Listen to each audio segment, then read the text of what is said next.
आंध्र प्रदेश के चित्तौड़ जिले में स्थित तिरुपति बालाजी मंदिर भारत का सबसे अमीर मंदिर। लेकिन क्या आपको पता है, इस मंदिर में पूजे जाने वाले तिरुपति बालाजी असल में गरीब हैं और कर्ज तले दबे हुए हैं। ये मंदिर तो अमीर है, लेकिन यहाँ के भगवान गरीब हैं। आज के इस वीडियो में हम भगवान के गरीब होने से लेकर वेंकटेश्वर बालाजी बनने की उस रोचक कहानी के बारे में जानेंगे, इसलिए इस वीडियो को बिल्कुल भी स्किप मत करना। एक बार की बात है, नारद मुनि गंगा नदी के तट पर गए, जहां ऋषियों का एक समूह भ्रमित थे और वे तय नहीं कर पा रहे थे कि उनके यज्ञ का फल किसे मिलेगा। वे तीन मुख्य भगवान ब्रह्मा, भगवान शिव और भगवान विष्णु के बीच भ्रमित थे। नारद ने ऋषि भृगु को तीन सर्वोच्च देवताओं का परीक्षण करने का एक विचार दिया। ऋषि भृगु ने भी प्रत्येक भगवान के पास जाकर उनकी परीक्षा लेने की निश्चय किया। सबसे पहले वे भगवान ब्रह्मा जी के पास गए, लेकिन उस समय ब्रह्मा जी वीणा की धुन में लीन थे, इसलिए उन्होंने ऋषि भृगु की तरफ ध्यान नहीं दिया। इससे ऋषि भृगु क्रोधित हो गए और ब्रह्मा जी को श्राप दे दिया कि कोई भी मंदिर में उनकी पूजा नहीं करेगा। इसके बाद ऋषि भृगु कैलाश पहुंचे, जहां भगवान शिव अपनी पत्नी पार्वती के साथ एकांत में वार्तालाप कर रहे थे।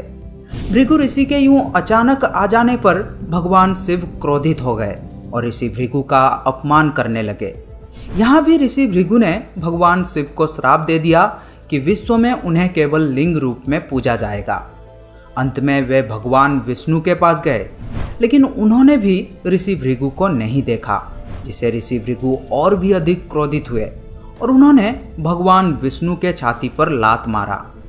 क्रोधित होने के बजाय भगवान विष्णु ने ऋषि के पैर की मालिश की और उन्हें पूछा कि उनके कठोर छाती पर लात मारकर उन्हें चोट लगी है या नहीं। यह सुनकर ऋषि भृगु का क्रोध थोड़ा कम हुआ और उन्होंने निश्चय किया कि यज्ञ का फल हमेशा भगवान विष्णु को समर्पित रहेगा।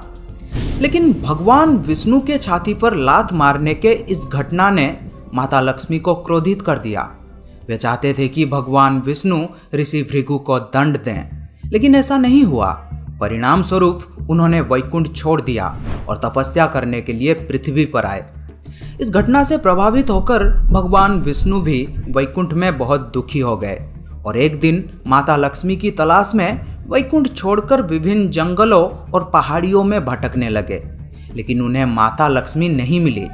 भगवान विष्णु एक चींटी की पहाड़ में अपने आश्रय के रूप में रहने लगे।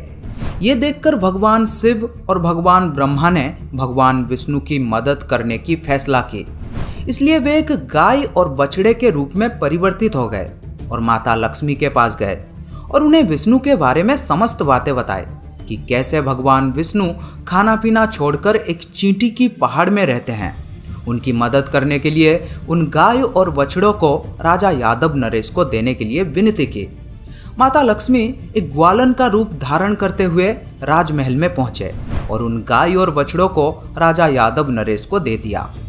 राजा अपने मवेशियों को चराने के लिए वेंकटाधार पर्वत पर भेजते थे।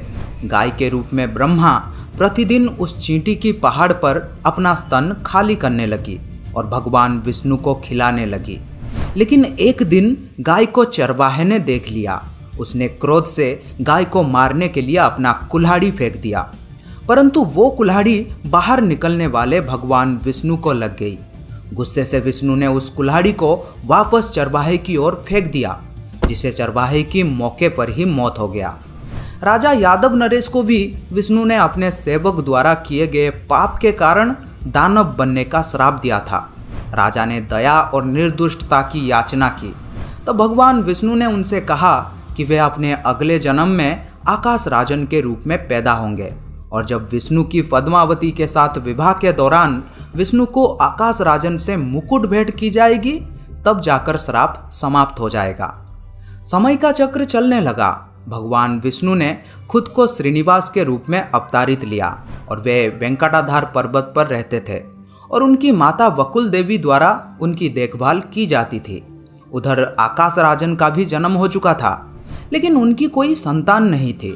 एक दिन खेत जाते समय उन्हें सोने के बक्से के अंदर कोमल के फूल पर लिपटी एक बच्ची मिली। उन्होंने उसका नाम पद्मावती रखा। एक दिन श्रीनिवास शिकार की होड़ में थे और एक हाथी का पीछा कर रहे थे, लेकिन हाथी एक बागीचे में छुप गया जहां पद्मावती अपने दोस्तों के साथ खेल रही थी।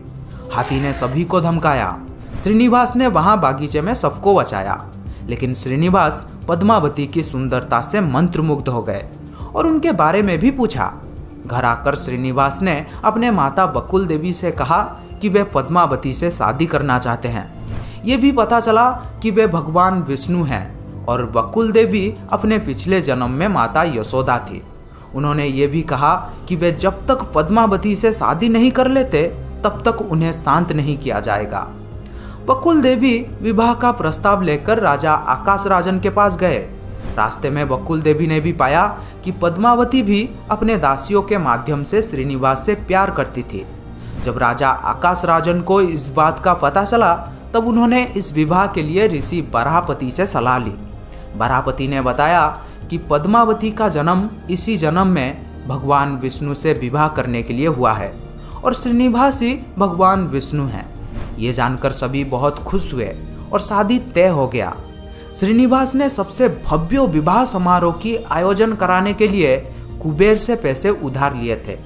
ये ऋण इतना बड़ा है कि इस ऋण का कर्ज भगवान वेंकटेश्वर के सभी भक्तों द्वारा मंदिर में धन, जेवरात और आभूषण आदि दान कराकर चुकाया जाता है।